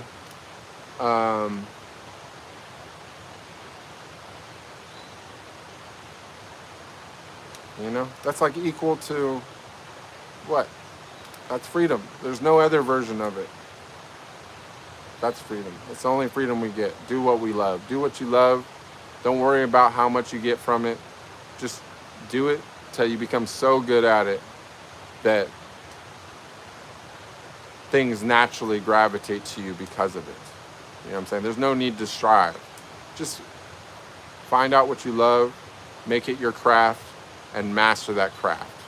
Be the best at whatever it is that you learn to do, or even if not the very best, just, you know what I'm saying, find your own level of mastery that it becomes not like work, but like an art, no matter what that art is. And he says, the way you're explaining everything, such a God level person. I'm honestly feel like a little slow today. Last night was a pretty good stream, but I was kind of amped up afterwards, and so I didn't go to bed till pretty late. So I'm pretty slow today, to be honest. But I'm trying, you guys. We're keeping up the consistency. And normally I feel like Sundays are usually my better stream day because I feel like I wake up that I'm a little stronger mentally in the morning than I am in the evening. But I guess we're flip-flopped today. Or maybe it's just that we're talking about some pretty earthly subjects today, and most of my free time is spent on, you know, less mundane topics. So I suppose I was fairly unprepared for the nature of this conversation. As you can see from the bio or from the description of the stream, I had planned on talking about something completely differently, but are completely different. But nonetheless, we're working with what we got. This was the conversation we had. We've already made it 2 hours, and so I'm trying to make it to the bottom of the chat, and we'll go ahead and call this one a day. BB Bean says, Living Soil film by the Soil Health Institution here on YouTube. They're very interesting. Even if you know nothing about the topics, very eye-opening. Definitely everyone should check that out. Angelic Bag says, in this life, I can only love you and maybe spend my life alone for you, but in the next life, I will be your wife. Please bless me with this. Please forgive me if my words hurt you. It's always good to know your trajectory, Angeli, and I think that it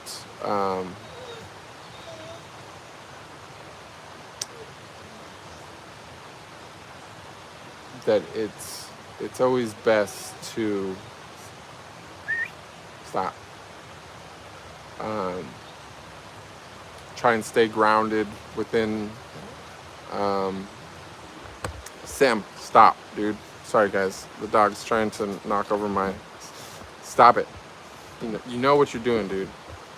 He's like, this conversation's over. It's breakfast time. But I'm glad that you're rooted in your karma, Angeli. That's all that we can do if we want to have a good rebirth, and karma above all things. And I do enjoy having you here, but don't overthink it. I'm here for you in the capacity that I can currently serve in this lifetime. Mountain Spirit Gal says, all of a sudden they stopped accepting applications for profits. I don't know what that means, but please elaborate, because it sounded, I'm not sure if it's a dig or a compliment, but I would love to know. Hey bro, CERN Collider, yep, interesting. More protein from nuts and almonds give you energy. I've seen a cell phone placed next to a popcorn kernel, and the radiation from the phone made the kernel pop. You want to know something really crazy? I have a rubber or plastic phone case on my phone right now, and on the area over the top of the SIM card, it's completely melted. Look at this. I'll show you guys this. You want to see how crazy the phone radiation is? Like, this thing is crazy. Watch this. I'm gonna take my case off of here. Look at that. That's where my SIM card slot is. Right where the SIM card slot is, it's completely melted through the phone case. People are carrying this around in their pocket, pressed right up against their lymph nodes in their groin area, right next to their, you know, all their lower organs, intestines, everything else. Carrying it with them all the time. People sleep with it next to their head. They hold it next to their head while they talk on the phone.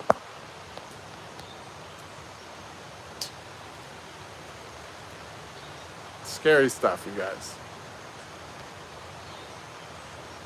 Mountain Spirit Girl says, novelty and variety makes everyone happy. I wish more people understood that.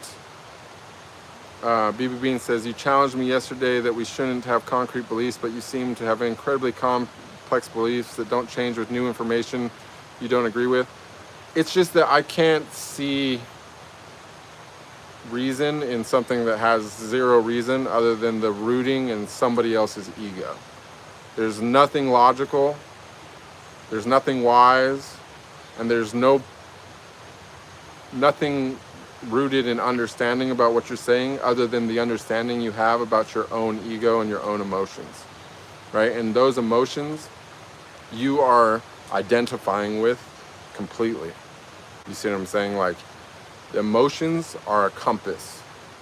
They're just as much part of the ego as anything else. You know what I'm saying? To identify with the emotions and saying, those are my emotions, and now I'm going to use those emotions as fuel for me to create an opinion rather than being detached and taking a, you know what I'm saying, more realistic understanding of the situation, not as you want it to be, but as it actually is, to maintain an observer state over things as they actually are, is completely different. You know what I'm saying? You know, you're trying to turn my words against me, but you can't make something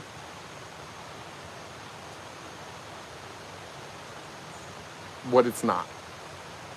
You know what I'm saying? Like, your emotions don't allow you to accept what I'm saying. My understanding doesn't allow me to see logic or reasoning in what you're saying, beyond the fact that many people are not emotionally mature enough to handle something like that, and it creates discord.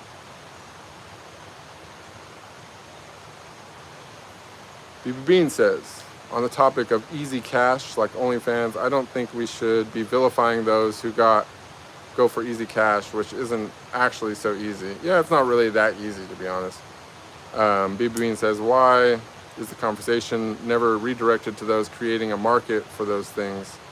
Those creating are just talking in capitalism machine in order to survive. Well, see, the thing is that before I even got to this comment, I did actually redirect that to the people creating those things. And when I mentioned that I believe those things have been created as a mechanism for preservation of that part of the population, because they're trying to engineer the gene pool that's going to progress in the future as it becomes harder and harder and harder to survive in this world that requires less and less and less people to survive, now that we have created these big energy grids. We've got the machine on, the AI, we've got the satellites, we've got all the infrastructure, the body of the silicon god has been already now built, that they don't need all these people. And this was all part of the design that goes way back, right? But at somewhere along the way, be it because of a war or because of a natural cataclysm or something like that,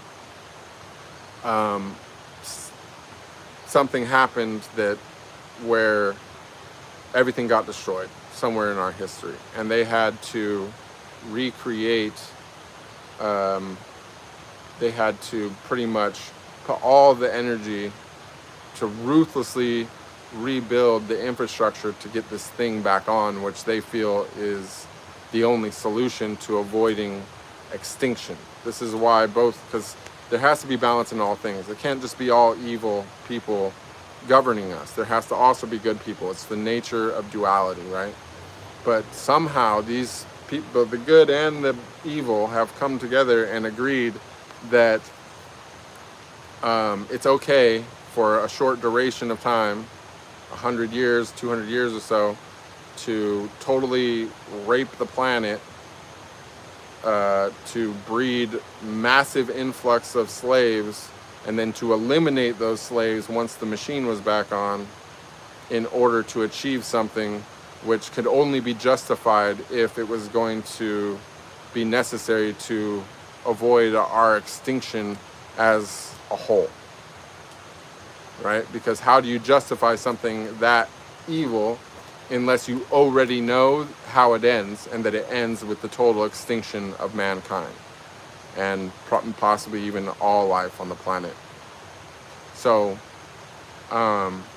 that's the only logical way that I can personally see of how you justify the actions that have taken place, you know, going back the last 100, 200, 300 years or so. Eugene says, I don't see a difference between that and other pointless jobs like door-to-door sales. There's no virtue in more suffering and less value for money. I agree with that as well. It's a very well put together thought. The Deadeye says, I think old relationship patterns is completely gone and now relies on creative ones or tribes with totally new rules. Exactly. But it's not just relationships. It's old patterns in general. Like, the entire structure of civilization is built around a single-minded goal, right? And that goal is now complete. You know what I'm saying? Like, it was always all about having as many people, you know, producing something, keeping this flow of money that allowed the more capable people to do what they needed to do to turn this to create this silicon god. It was always about, you know what I'm saying, like they pretended like, oh, we're building all these power grids to maintain this bigger and bigger population, right? And that was true, right? We're building all these cell phone towers and all these satellites and this communication grid to help the bigger and bigger population. But the thing is, most people don't see is that it was always part of the plan to eventually collapse that population. It was never meant to be a long-term thing, right? And so, you know, of course, the people that are going to continue in the new world are going to have new rules, because we're not going to have 7 billion, 8 billion, 10 billion, whatever, however many billions of people on the planet. It's not going to be like that. There's going to probably be like less than one, and then it's going to be go time. You know what I'm saying? Right around the time that we get down into the hundreds of thousands of people on the planet, then it's going to be like, you know, time to clean up the gene pool of the thing that they sowed to make that happen. You see what I'm saying? And that's going to require a completely different system of everything. And that system, strangely enough, is actually going to be a more primal one, because we're going to have to look to that which we came to remember how we got here.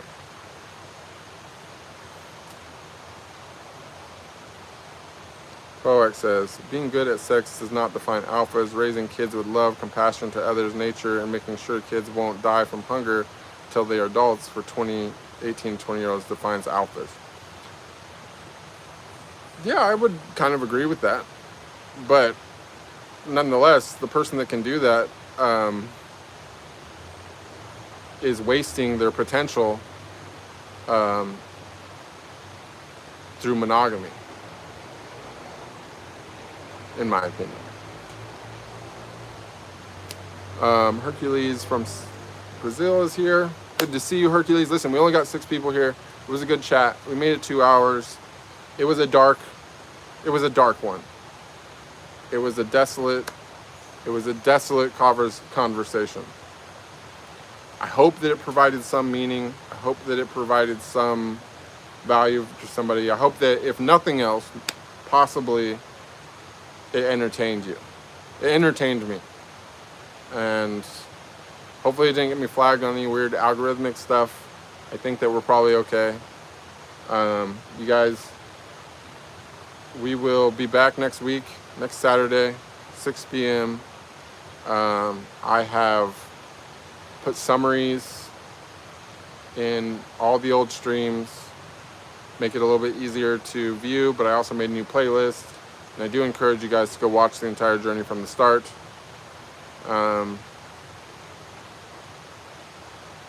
Because it's always good to see how we got to where we are now. Anyways, you guys, I'll try to be on point a little bit better next week. Much love to you all. Have an amazing Sunday and week in general until then. Adios.